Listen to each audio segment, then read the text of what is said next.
Hi everyone.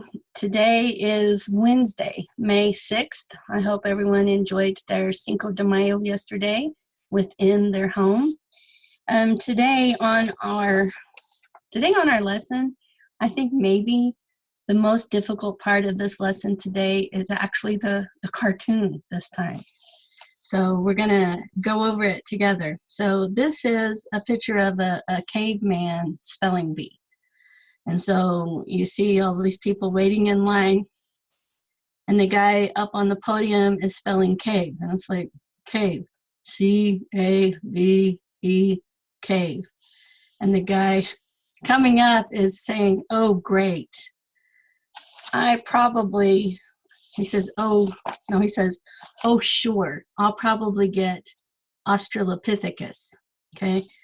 And the word wasn't spelled out very well on your cartoon, so I thought I'd spell it out for you.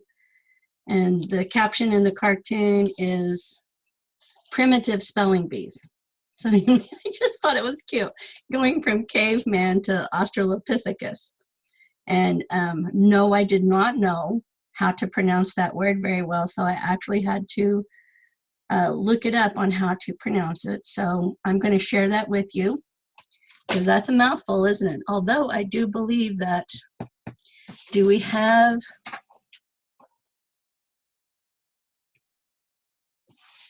CUS in our grid? I think we do. I'll have to check it in a moment. But first I'm going to share with you how to pronounce it. Okay, so it's Australopithecus. So the P is the strong syllable. And they actually have this little thing where you can... Australopithecus. Australopithecus. Okay, and what is Australopithecus? Well, it's basically this guy over here.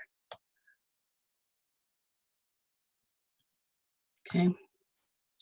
So anyway, I think that's going to be the most difficult part of your lesson plan today, because the rest is just vocabulary. And no, I'm not going to ask you to be able to spell Australopithecus. Maybe I won't. Okay, so as I was looking through the vocabulary, I actually, again, added some answers for you, even though I didn't intend to leave it that way, but I've done it a couple of times, so we're going to go over it. On page 74, fill in the blank activity. You have 6 vocabulary words. The last one, number 5, we're going to do together, I guess. No, I think you can do it. I'm going to do number 4 with you. During the Revolutionary War, the colonists blank their eagerness to be separate from England. So that would be demonstrated instead of just demonstrate.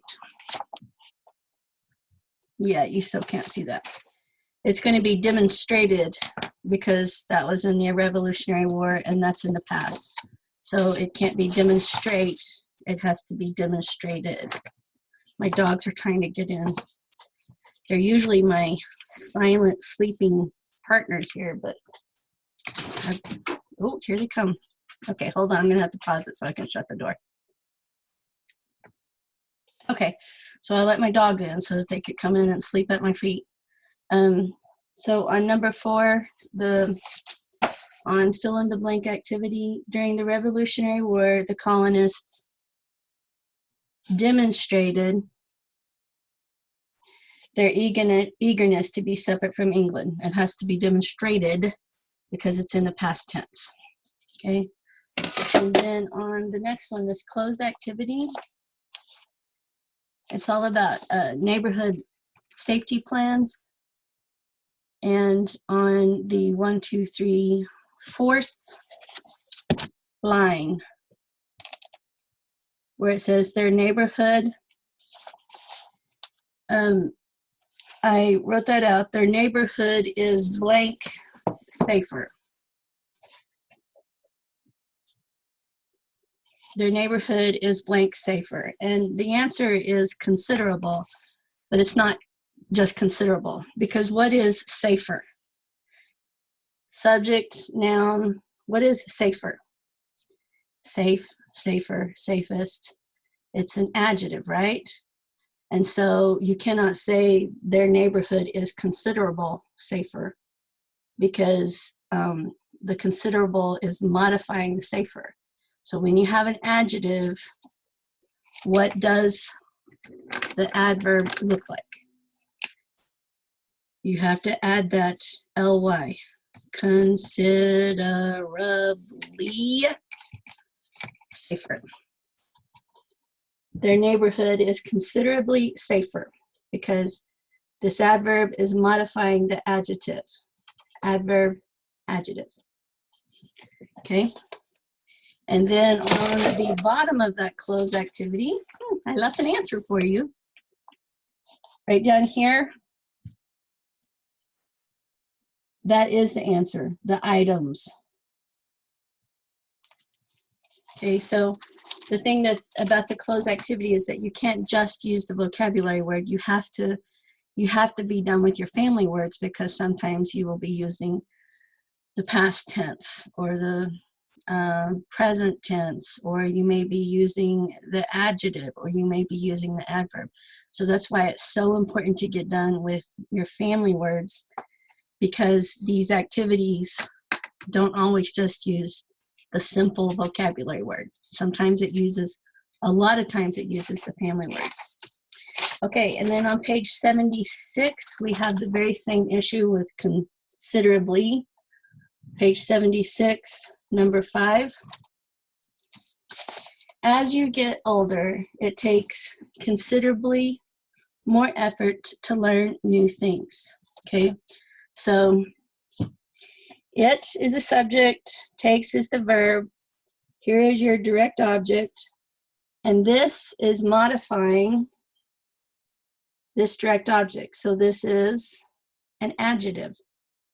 And so you have to use the adverb to modify the adjective. How much more effort? I mean, it could be slightly less effort, or it could be slightly more effort. But more is the adjective, effort is the direct object, so your adverb modifies the more. So it has to be considerably instead of just considerable.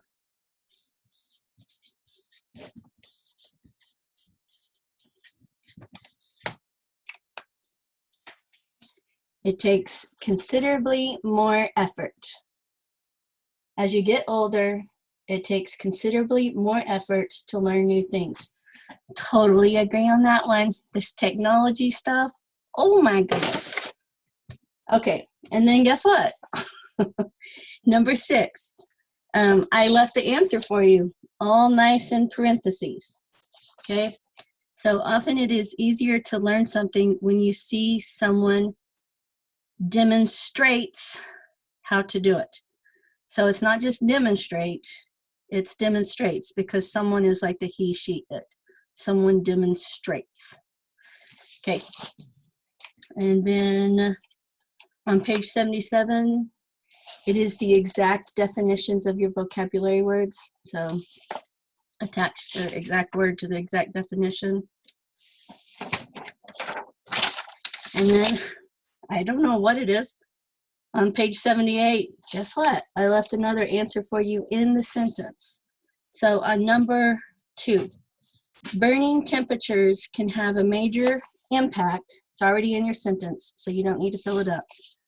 Burning hot temperatures can have a major impact on my summer garden. Alrighty. And then on page 79, fill in the blank activities. And then on page 80, it's the true, false, and why activity. And in this one, you can agree and say true, or you can disagree and say false. Neither one is right or wrong. Okay, you can use either one. There is no right or wrong answers to these. You just have to support your opinion with a good sentence. And I did number 3 for you. It says, many items in my home are not very expensive. And I said, true. I love to shop for a good bargain. Plus, I have 3 dogs in my house. They could accidentally break the expensive items. And I'm going to pause so that I can actually write down that sentence for you, because it's actually 2 sentences. So I'm going to stop it for just a second. Okay, so here is my sentence. Actually, here are my 2 sentences. True, because I love to shop for a bargain, period. Plus, I have 3 dogs in my house, semicolon.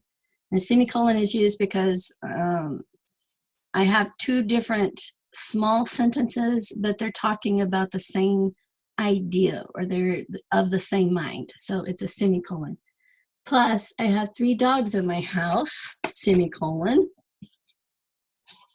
They could accidentally break any expensive items.